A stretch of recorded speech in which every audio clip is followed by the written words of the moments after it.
For today's video is bigyan ko lang ng paglilinaw o clarification regarding doon sa video nga nag-viral sa atin na yung pagtulong natin kay tatay, no? At tulad nito, bakit mo dagdagan tapos ibang brand pa ang gamit mo?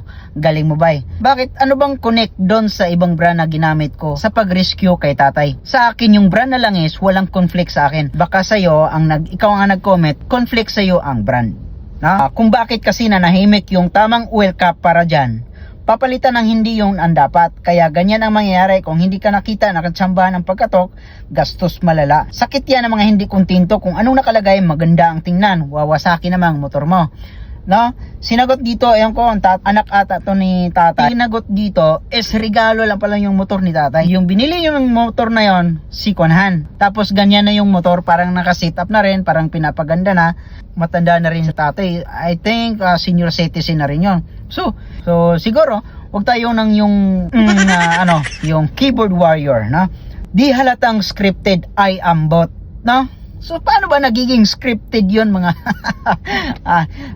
sakto tatlo pa talaga yung langis mo palakpakan yan. Palakpakan natin mga kaibigan na nagsasabi na tatlo ang langis yung dala ko. Hindi ka marunong tumingin ng video. Tingnan mo ulit, balikan mo. 4 na langis yon ang dala ko. Set yon. May kasamang gear oil yon mga kaibigan, Minsan namimigay tayo ng langis, minsan wala ang video no? Namimigay tayo ng langis, yung mga sobra-sobra kong langis, mga sponsor, pinibigay ko yun, Hindi ko lang binibidyo ng iba kasi tapos na yung brand na yun Tapos hindi halatang scripted di ba? Scripted yan. Ayan. Ayos din kapag content kapag promote pa.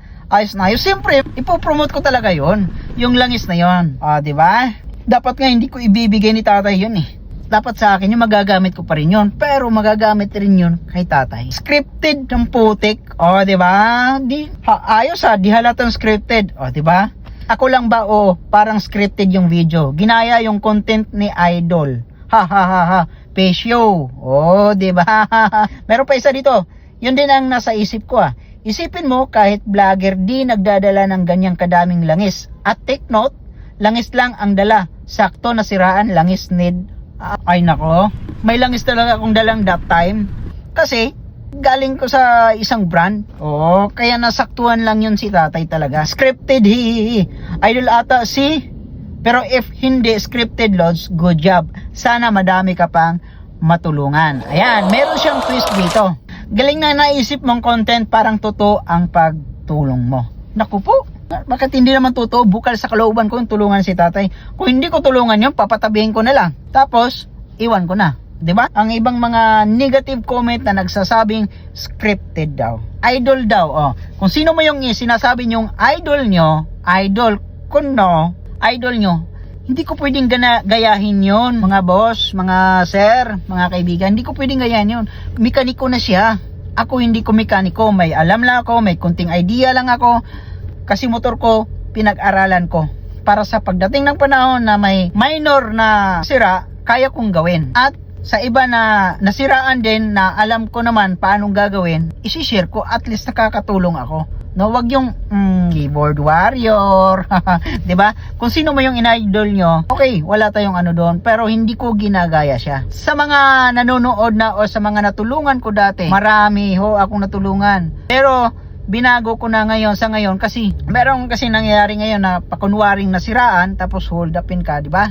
So, maingat na rin ako sa pagtulong na nasiraan sa kalsada. Kaya minsan, sabi ko, Lord, sorry, hindi ko siya pwede matulungan dahil lalo na nagtutulak sa madilim, walang helmet, nagtutulak, di ba? May tools talaga ako, hindi lang tools, inflator, tsaka may pangpahangin tayo.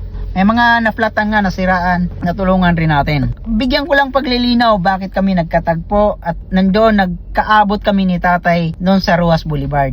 Yung Ruas Boulevard, along Ruas Boulevard, sa may malaking stoplight dyan, lagpas ng Lunita Park, may isang stoplight pa. Ang katapat niyan yung Manila Bay Hotel. So stop yun doon. Pag stop namin, meron akong narinig dito sa kabilang side ko na ang lakas ng usok. So paglingon ko, nakita ko yung motor ni tatay na umusok, bumubulwak. Kala ko kulant Sabi ko, patayin mo makina. Tiningnan ko, yung oil cap ay umangat na. Kaya sabi ko, natanggal yung cup. Kaya pinatabi ko, inangat namin yung motor doon. Kaya tininan ko ano yung dapat gawin, mas madali at makauwi rin si tatay. Hindi ko kilala si tatay. Sino pa kaya papayag ng ganong scripted? Para kakatok lang yung motor mo? I-scripted natin. Sino pa kayong gago na papayag na ano, di ba? Walang ganon mga kaibigan, walang ganon boss. Kung meron mang ganyan siguro, ewan ko kung matino pa pang pag-iisip na papayag na kakatok yung makina. Para lang doon sa content na yan. Bakit ako meron langis? Araw ng Sabado, uwian na galing ako sa Makina Moto Show.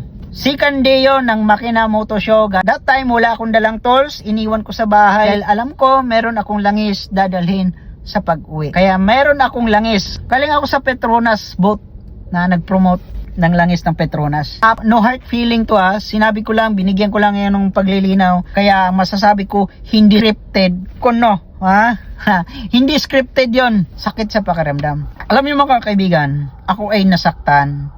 Ako ay parang nadismaya dahil nga si tatay binabash nyo na scripted ng ganon.